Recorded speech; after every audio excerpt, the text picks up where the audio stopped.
Circle Time Magazine is a professional development talk show for early childhood educators. This show gives real-world examples of teaching and learning in a variety of early childhood education settings. Ideas for using appropriate and accessible materials. Every episode has tips and methods for you to try out too.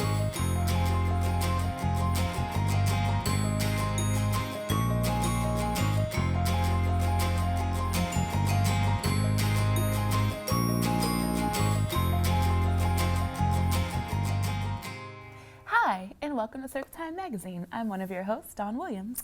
I'm Kristen Ainsley, and we are happy that you are joining us today for our Circle Time. Yes. So we are in our positive behavior support series, and today we're focusing all on problem-solving skills and friendship skills.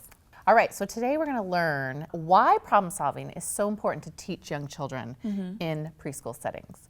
We're going to learn strategies for teaching friendship skills and problem solving skills. There's also a 4-step process that we're going to learn today. Great. And we're going to learn why it's important to reflect on your own perceptions of all children's behavior in your classroom. Excellent. Here we go.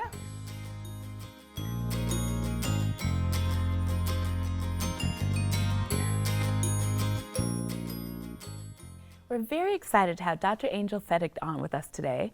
She's on the faculty here at the University of Washington, and her research focuses on social-emotional development and reducing challenging behaviors for young children with or at risk for disabilities, and on intervention frameworks that promote culturally responsive family-centered practices in early intervention and early childhood special education. We are so happy to have her with us today.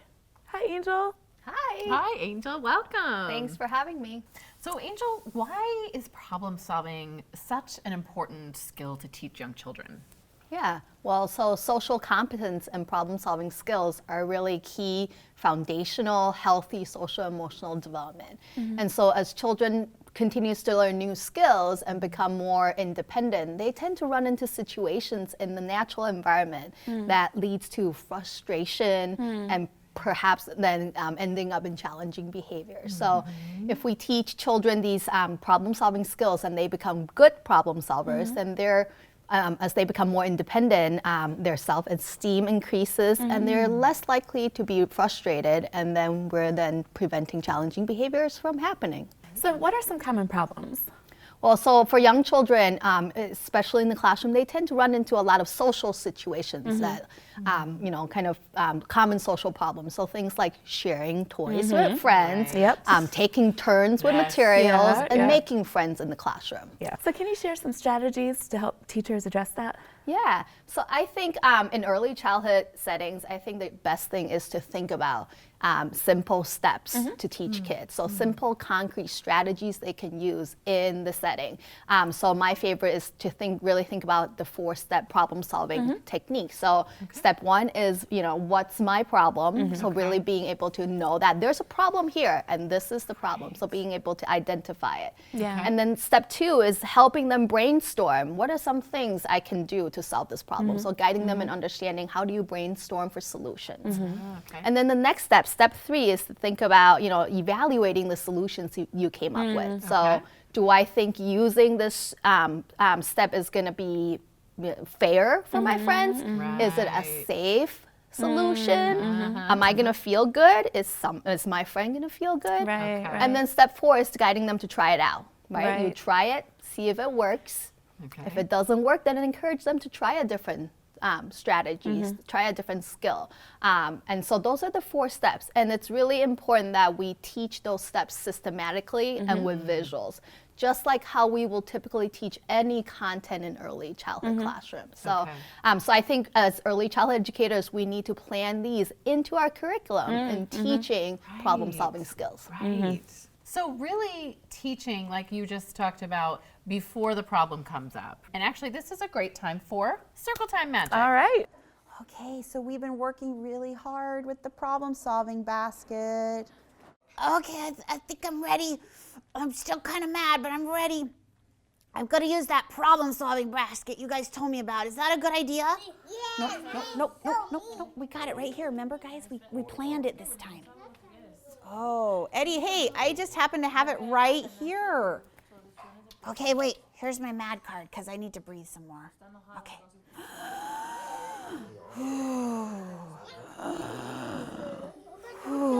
Okay, I feel better now. So I'm gonna get one of those books you guys told me about. Teacher, will you help me? I will. It's kind of hard for Eddie to hold the book, huh? Okay, so I'm gonna find an idea, because that's what you guys told me last time. Find an idea in my book. And I don't have to read it, right? No. Because we have to look at it, right, Marilyn? Because there's pictures, right? So pictures for Eddie.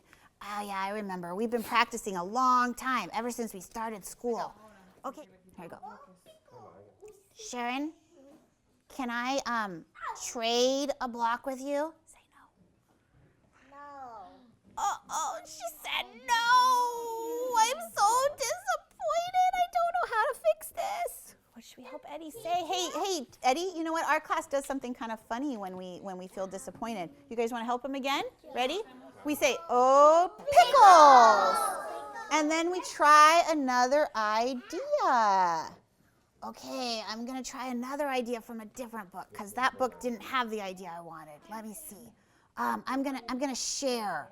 So, Jocelyn, can I have one of your blocks? Okay, great. So, Sharon, say yes this time. Can I give you this block and you give me back my 3 blocks? Okay, ready? I'm gonna give you this one. And now, can you give me back my tower blocks? Oh, thank you. 1, 2 more. 2, 3. What do you guys think of my tower? Wow. Okay, so circle time is a great time to teach these problem-solving steps before you use them. Teacher Heather modeled these. She was role-playing. She was using a puppet. She was prepared with the solution kit. And she did all of this at Circle, teaching it ahead of time, repeatedly, right? Like this was something it looked like they had been working on for a while. So it's something that takes time, that you really spend the time to make sure children know how to do. Yeah. Kids can also, bring up problems during circle time that can be discussed. And what a great way to sort of get input from all the children at circle time. You can create maybe even your own, we have a lot of visuals already that say solutions on them, but getting children to come up with some different solutions and try those out at circle time. So great way to teach those before actually using them in the episode. Right. The crisis moment. For sure.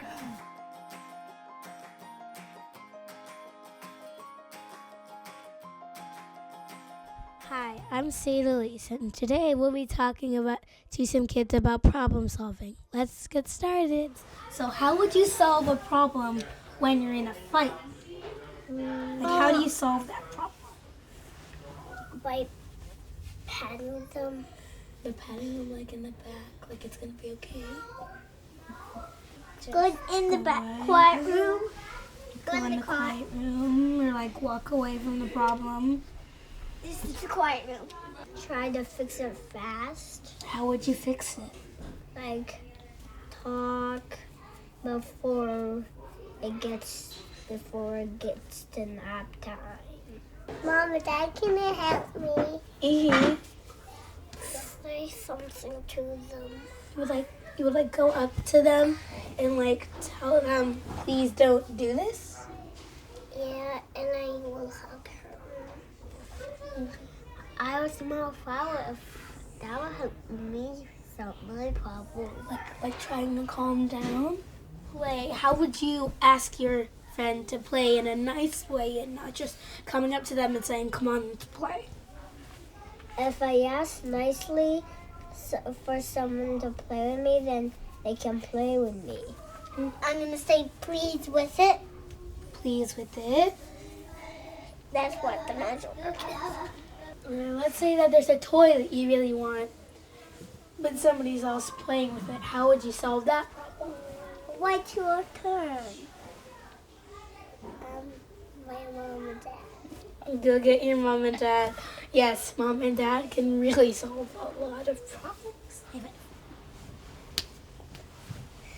All right, so Angel, talk to us about how to support children in using these strategies. Yeah. Once we've kind of taught them, then what happens? Sure. So I think as early childhood educators, we really need to be there to support children in using these skills that we've taught them in natural settings. So I think it's very important that we as teachers anticipate that there might be problems that come up. So if you think about Madison, who seems to have a lot of problem-solving situations in the block area, then when we see Madison enter block area, we probably want to be close, right? So we want to seek the proximity to her in anticipation that something might occur. Right. And as we start seeing that a situation might be escalating, we can step up and prompt Madison in using the problem-solving skills that we've taught in the classroom. And then really being there to support her and be ready to pull out visuals you might have to kind of prompt her to walk through the problem-solving steps,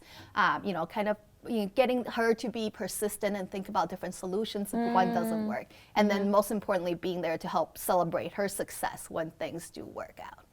Great. Okay. So it sounds like a lot of preparation too, being really ready, anticipating. Yeah, I can see having these visuals all over, right? In your back pocket. In your back pocket, right. Good. Okay, good. Let's take a look at this video of Teacher Heather again actually doing the problem solving in the moment. Uh-oh, Amy and Jamie, what's the problem? You're getting it to make the fort, and it looks like Amy's holding it too. Thanks, Elena, for moving so I could get up. So what are we going to do about it? You both want the same block?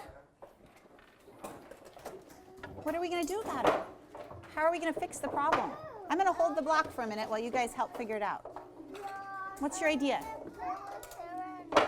You want to play with it over there. Should we find out what Jamie's idea was? What was your idea, Jamie? Oh, and she thinks she needs it for that building. So you both need this block for 2 different buildings. Do you want to look for an idea in the basket? Grab the book. See what you can come up with.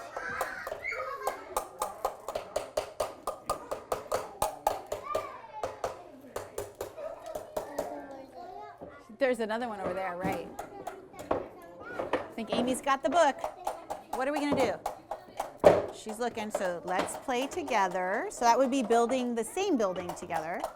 Take a break, so you just take a break from building. Wait till she's done.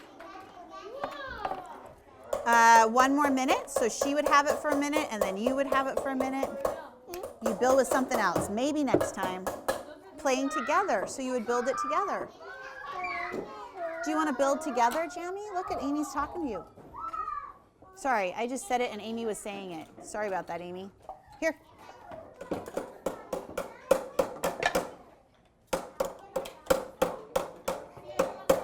So Amy, you're gonna help Jamie build her tower.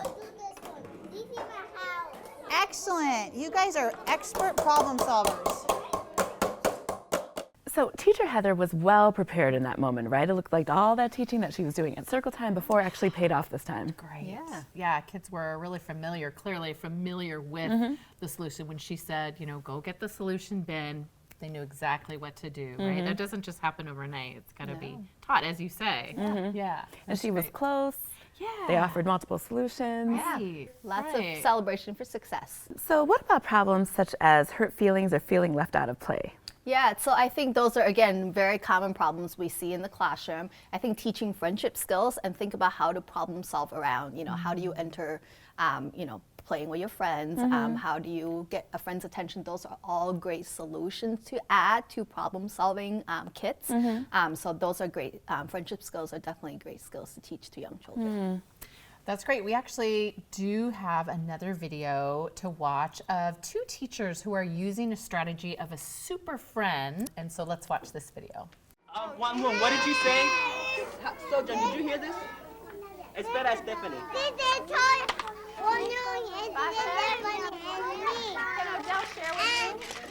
Thank you, buddy. So you're saying that if you can take turns, then everybody will be happy? No. Way to go. Espera, Stephanie. Do you like this restaurant, Adele? So first you take a turn, then Stephanie takes a turn? First is Stephanie, then Cesar, then Wanwung, and then Soja? That is a great solution. Gail, What's going on? these guys just came up with a great solution. What did they do? Well, there was a problem because all the cars were kind of backed up. Uh-huh. What did you do, Wanu?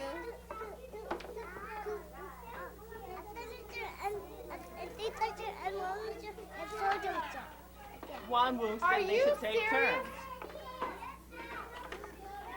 Do you think we've got one? I think we have a super friend. All right, here we go. Listen, guys, we have our first super friend of the day. Wanu, come on over here. He had a great solution to sharing the cars. Way to go, super friend. All right, Wanu. Way to go. Okay, so Wanwu did first Stephanie, Whoa. then Cesar, Oh, but Cesar's not here, so then it'll be David. We can even give kids the Super Friend Award. Yeah, this is a great award. This is also free from Head Start Center for Inclusion. It can be printed out. Children who, again, are maybe having a little bit harder time making friends and really could use this sort of celebration at the end of their day that there was something really friendly that happened. This is a great tool to use. Well, another thing that might be helpful for building friendship skills is to have a peace wall. So maybe there's a place in your classroom where there's the problem-solving skills and maybe some of the friendship skills and the visuals are there where children can go to that wall and come up. Then that's a place for them to go where they have some ideas on how to support friendships. Yeah, those are all great strategies to have in the classroom to support children in problem solving in their natural environments. Yes, excellent. Great. So, Angel, what about problem solving? What excites you? What's exciting about problem solving with children? Yeah. So I think the best part about thinking about problem solving skills with young children is that there are strategies we can teach them that it just has easy steps for them to follow. Okay. And when we teach them these skills at a young age, we're really setting them up for success in the future because problem solving skills are such a huge part of kind of thinking about social emotional well-being. There's natural opportunities that occur in our environment that allow them to practice these skills daily, multiple times a day. Yeah. So that's really exciting too. So teaching them at a young age and supporting them in these natural opportunities. And then really thinking about there are lots of early childhood materials we can use to support us in teaching these. So things like books we can use, things like puppets. We can use these materials to guide us and support us in teaching problem solving skills. These are also great materials we can use to collaborate with families and so they can continue to use these strategies at home as well. Well, thank you so much for being here with us. This is just chock full of strategies that are really going to be helpful. Well, thank you for having me.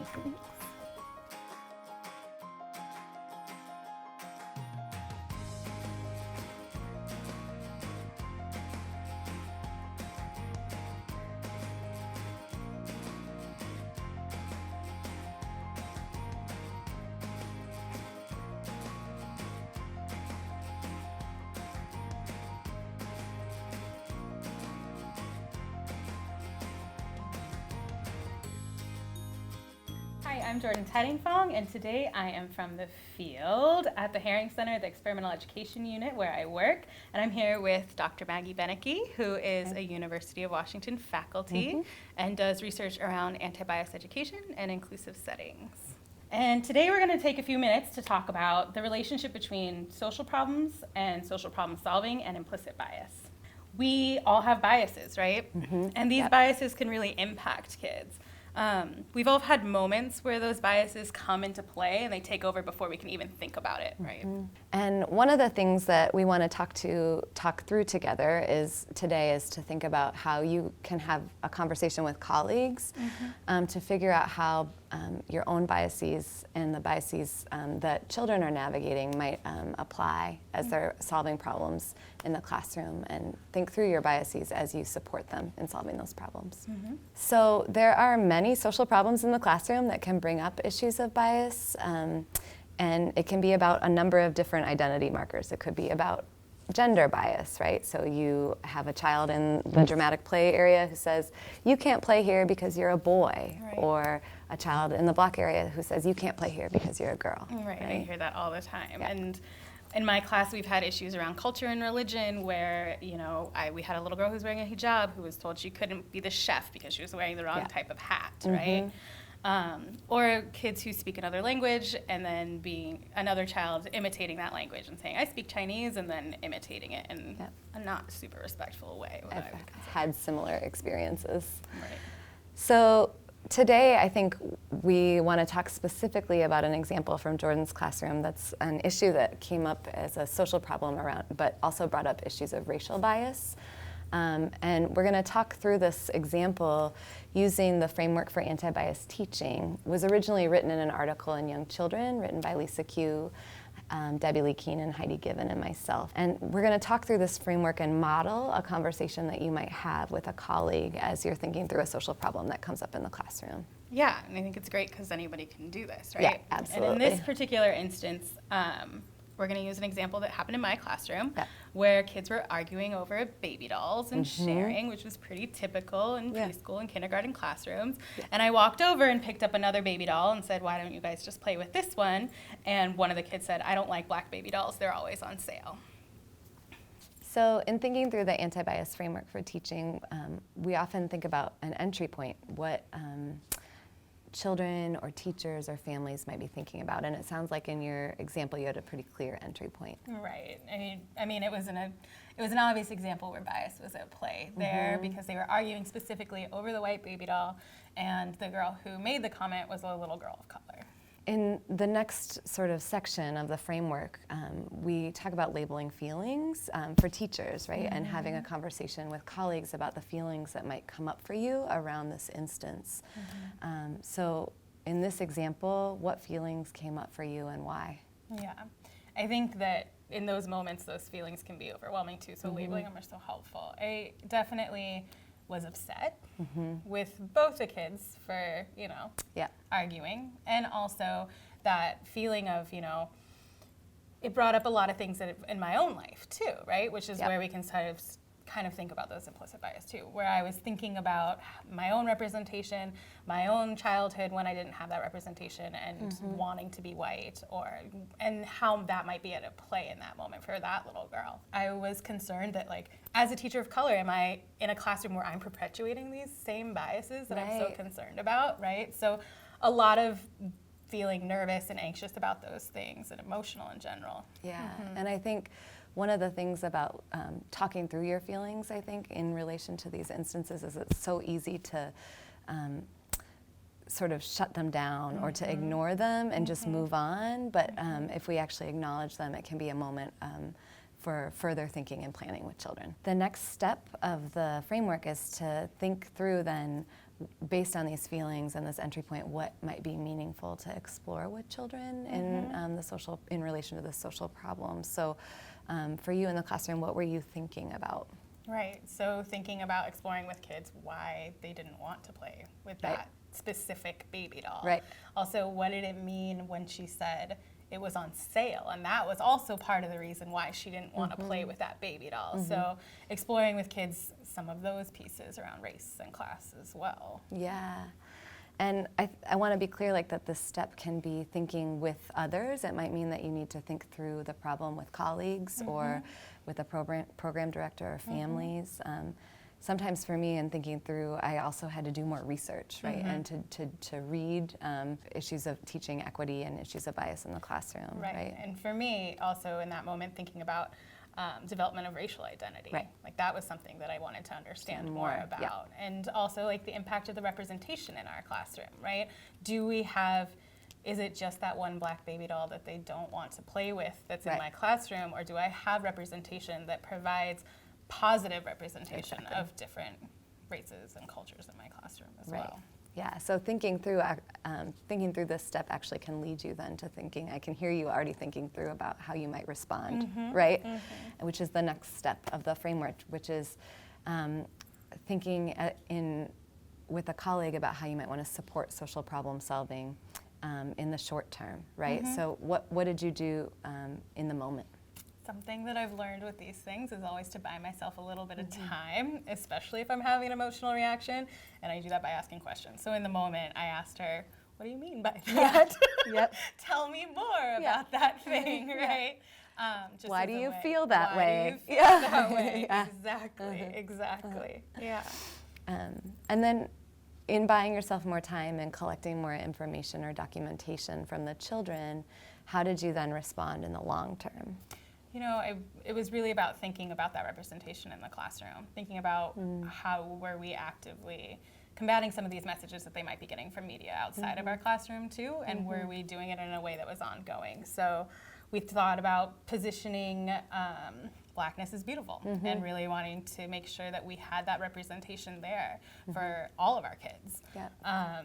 And, you know, thinking about long-term problem solving, modeling and sharing how to solve that specific problem or how it might make us feel when people say those sort of things, and doing some social skills around emotions in that specific area as well. And I see examples even in the classroom right now that we're in around modeling different hairstyles in the dramatic play area in a hair salon, books that can be helpful to position and empower children in particular ways.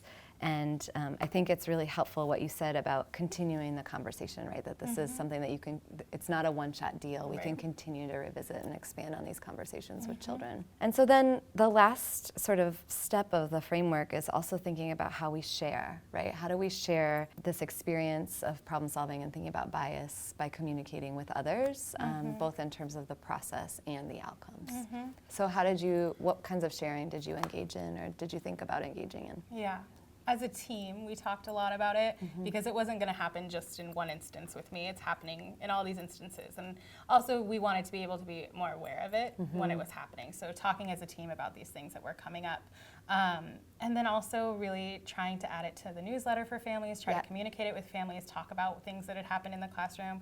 We added an anti-bias segment of our newsletter to send home that talked about, like, we're working on representation in positive ways this way, or this is a conversation you can have with your child, and trying to let families know that we're having this conversation and have them help us navigate and us help navigate with them. Yeah, I love that newsletter piece, because it really shows an example of how we're communicating with families in an ongoing way, right? That we're not just sharing once children have learned the thing, but that we're sharing our thinking process as educators, right? In an ongoing way. This has been a great conversation about, you know, just a good reminder about how we all have bias, right? And that it impacts the ways that we respond to children in the classroom, and that we can do work to interrupt our biases through social problem solving with children. I think for me, when I talk to teachers, sometimes these moments seem small, and they might even seem insignificant because they happen so frequently in the classroom. But I think it's really important to note that they can add up to bigger systemic inequities, and they're really important to address. And this is one of those instances, right, where we can reflect on these small things that kids are showing us about their understanding of the world that add up to these big systemic injustices. And what a great spot for us to push back and to model that pushback and that understanding and critical thinking for kids as well. Right, and in such a meaningful, tangible, and easy way. Right. And it can be hard to reflect on those things, but it matters to reflect on them, and it's how we can get better at making more inclusive communities. Thank you. Thank you.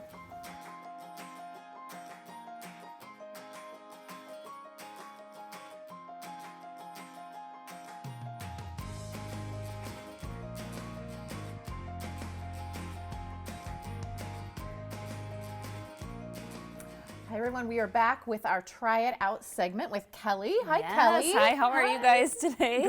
Great. So we are talking about problem solving and making friends. Yeah. Okay. So I've got a lot of really great materials for us to use today. Yeah. So colorful, so fun. Yes, absolutely. We're going to make all of our friends feel good. Yeah, good. The first thing we're going to talk about is some problem solving ideas. Okay. And the first thing I have is actually just some little teeny cards. And what these are these are just a bunch of different solutions to how to solve a problem. This could maybe be at a problem solving table. It could be at like your peace table in your classroom where children could go and solve their problem themselves eventually. Great. Where can you get those, Kelly? Yeah, these are actually available on the Head Start Center for Inclusion website. Excellent. So they're available free. You can just print them out, laminate them. You could have multiple copies in your classroom. So it's really great and super useful for your classroom. For free. Yes, for free. Love yes, that. absolutely. All right. Good. Another way you can help solve problems is through some puppets. These look very fun. Yes, I know, absolutely. don't think it's done. Thank you. And so again, this is maybe something you would do in a circle time or a group time. using some social stories, maybe talking about some problems that maybe your giraffe and elephant are having trouble sharing in the classroom. What are some ways we could, solve their problem? So using those puppets are a really great way to kind of, take the pressure off children. It's someone else's problem, but it might give me a solution on my problem that I'm having with my friend. So it's a really great way to, model how to solve the problems, and then again, take the pressure off sometimes. That's great. And then this little Tucker turtle is actually has another purpose too. You can do a social story with him. And this is about how to remove yourself from a situation, like if you're becoming too angry or you're too upset about a problem that you're having. Well, and we even have some ways that you can make your own little Tucker turtle. So let's check out, let's make it.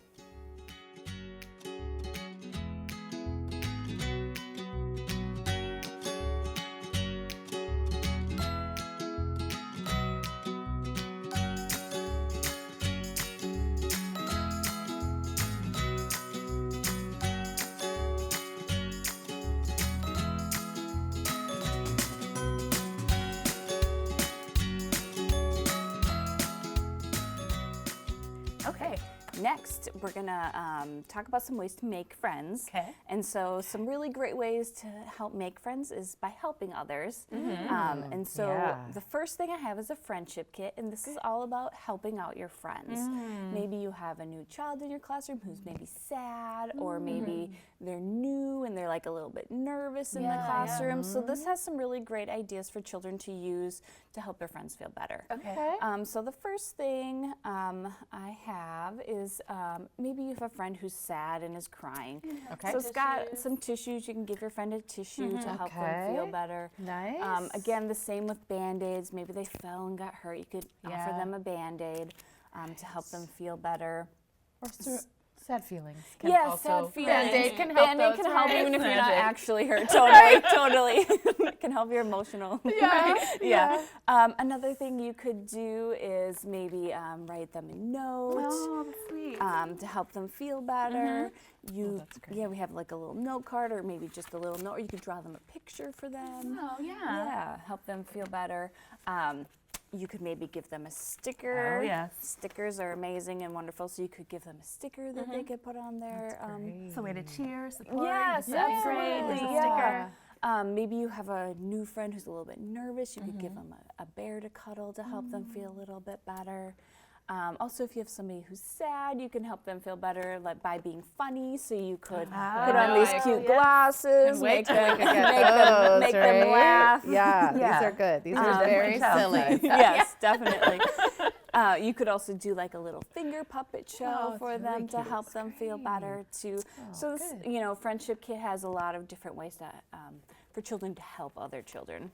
Well, I love the idea that this is all in a kit together. So Yes. it's some place where children could go in a classroom and... Yep, you could just put it in a little bin. It can all just be there. It can maybe be in your problem-solving corner as well, possibly. Yeah. And there's some visuals in here, too. Yes, there's a few different visuals. Maybe if you don't know how to help a friend, this has some visuals of maybe some cues that you could ask your friend, like, oh, do you want a high five? Are you okay? Do you want a hug? So these kind of go along to prompt how to be a better friend to people too. That's great. These are also available on the Head Start Center for Inclusion. This whole friendship kit and what things are to be included is also there too. Well, and you can teach these skills. Yep, right? absolutely. You can teach children to be able to provide some comfort, provide some empathy. Right. Definitely. Yeah, so that's a really great kit that is super fun.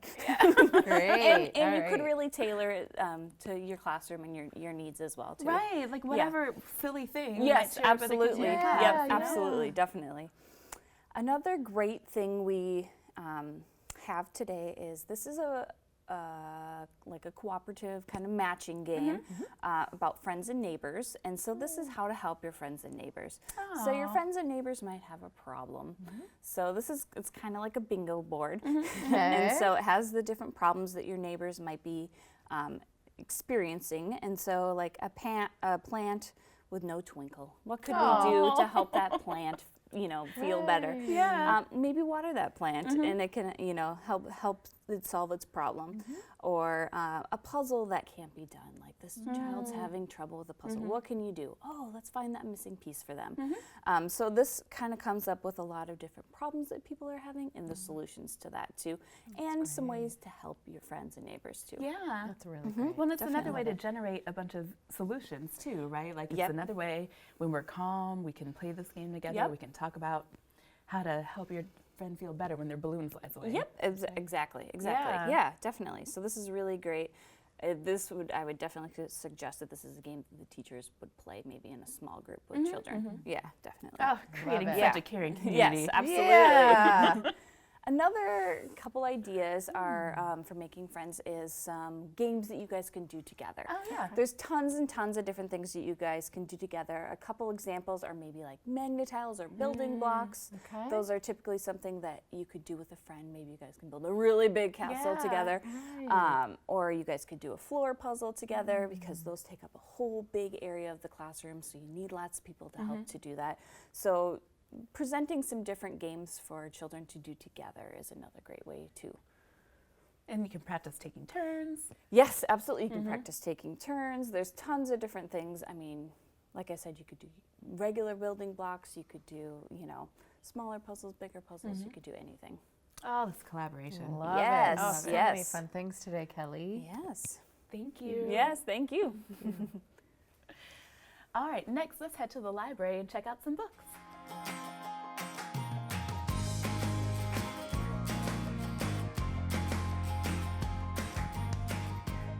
We are here at the library. Hi, Blythe. Hi. Hi, Blythe. Hi, thanks so Look much at for this. being here. This looks amazing. What have you brought? So I've got books here about making friends, about getting along, and about solving problems. Excellent. Oh, right? Yeah. Right what we're talking about. So this is Fox Makes Friends. Fox doesn't understand quite how to make friends. Okay. So he goes outside and starts trying to build a friend out of the things he finds outside. And some other animals start to join in and help them, and they're not making a friend. It's not coming to life. Finally, Mom comes along and says, look at all these other animals that have come to help you. You've been making friends all along. I like it. A little twist of the words there. Yes. The idea that we make friends by learning how to cooperate and play with one another. Yes. That's great. This is Join In and Play and Talk and Work It Out, just two of the titles from the Learning to Get Along series. These are books that particularly target issues of joining in and playing with a group, inviting others to play, making friends, and how to talk out a problem when something goes wrong. I love this series. I don't know if you've seen it. It's a great series for kids who have some kind of more specific social challenges. These are really great teaching tools for that. Love those. This next one is Gossie and Gertie. It's also bilingual. This sweet little book is great for toddlers. Gossie and Gertie are best friends, even when Gossie gets a little bit bossy. She even learns during the course of the story how to follow Gertie some of the time as well. Great book if you've got mixed ages in your classroom. Yeah. Family childcare. Yes, absolutely. Now the Elephant and Piggy books are terrific. These deal with friend issues of all kinds, making friends, adding friends, sharing. They're great to have around, and they're hilarious. They really are. Good. Well, these books really fit into the friendship and solving problem area. Absolutely. Yes. This is Blocks. As we know, interpersonal relationships are not all about making friends. It's also about getting along. So in this book, we've got Ruby with her red block and Benji with his blue blocks. Okay. And what happens is, at some point, Benji tries to take one of Ruby's red blocks. Uh-oh. And big problem happens. And the blocks come tumbling down. Oh, crash, there go the blocks. And what's great about this book is such a clear illustration of what happens when we do learn how to share properly. We're gonna build together and make something even better. What a great model. Great model. Love it. Yes. This next book is called The Little Red Fort. It's a version of The Little Red Hen. What I really like about this version is in the end, when the friends won't help the little girl build the fort by herself, they realize that they should be helping, and they join in, and you get to see the kids having more fun together when they all pitch in. Having cookies in the fort. Yes, exactly. That's great. This is Giraffe Meets Bird. It's a great book full of vocabulary words relating to getting along. Giraffe and bird have a lot of differences. It's a great title that shows how we can get along even when we aren't all exactly the same. Yeah, having different ideas about the same thing. Exactly. Right? Friends do. This is The Rabbit Listened. Lovely book. Sometimes something goes wrong, and that's what happens for this little boy. And all of the different animals come up and try to offer some advice. So they're trying to help, but none of their strategies are quite what this little boy needs. Until finally, we see Rabbit join, and Rabbit simply listens. And I just love this story about how sometimes being a good friend, you have ideas about how to solve their problem, but sometimes you just need to listen to what they need. I love this kind of higher level thinking about friendship. Absolutely. Yeah. What a friend really is. It's such a sweet story. Finally, whether we intend it or not, as teachers, caretakers, parents, and librarians, we're deeply impacting children's perception of the world, and what we choose to focus on has a big impact on that. So making sure that we're choosing some diverse titles, that we're cultivating their lifelong ability to get along with a wide variety of people. And also, it's important to provide diverse and own voice titles for books so that kids can learn about each other. There's research that shows links between reading stories and increased empathy for people in actual real life. Other research tells us that kids as young as 6 months old are already developing biases. And those biases will keep going with them unless they're checked, unless we talk about them with children. And books are such a great way to do that in a personal, positive way, where we get to look at the differences in our communities and point those out as we read the stories. Right. I love this idea of making sure you're building friendship skills no matter what your population is, right? Like, it's increasing your sensitivity to lots of diversity that could be in your classroom or maybe not. And then all of these books are so helpful at identifying different types of problems and different ways that you can solve them by being there and listening, or just supporting a friend. There's lots of great examples here, Blythe. So many. Thank So you, glad. Blythe. You're very welcome.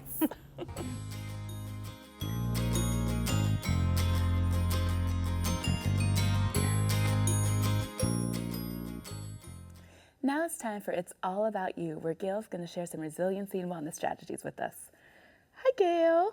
Hi, Dawn. Hi, Gail. Hello, welcome. Thank you. It's nice to be here. We're so glad you're here. Love this segment, Gail. Well, I love thinking about this segment because it reminds me how to calm down and how important it is to increase our own resiliency and wellness so that we can be our best teaching selves, our best parenting selves, just our best selves, right? When we feel better, when we're feeling more positive. So I know that today's segment was on problem solving. Is that right? Absolutely. Okay. So it reminded me of a story, a fairy tale, I think, where there was some problem solving. So I brought you something. I always bring you something. So I brought you all some tiaras. Yay. You can pick whatever color you want. And so let's know how to put these on. Yeah. Oh, yes, Can like you put this. on? Okay, Yeah. okay, we've got it. Mine just broke. Oh, That's dear. okay. Let's stay Okay. calm. There we go. All right. There we go. There we go. We got our tiaras on. All right. Okay. So I was remembering the story about the princess and the pea. Do you remember this? Yes, absolutely. So Okay. one The of mattress. things that, Got it. exactly. And one of the things that happens is that there is this little pea that disturbs her sleep, right? Yes. She cannot get to sleep. It's disturbing her sleep because this pea is bothering her. tiny little right? pea. It's a tiny little pea. Yep. So she has to problem solve and figure out gets this pea, right? Okay. So there are some other peas that can keep you awake at night as well and cause you to lose sleep. Yes. And this is when we become Princess Pessimistic. Oh, Princess Pessimistic. So Princess Pessimistic has 3 P's in particular that can keep her awake, or Prince Pessimistic. Okay, sure. So I've given you each a P. So these are our P's. And so one of the P's is permanence. I'm going to explain all of these. Permanence. The other P is pervasiveness. Pervasiveness. And the other P is personal.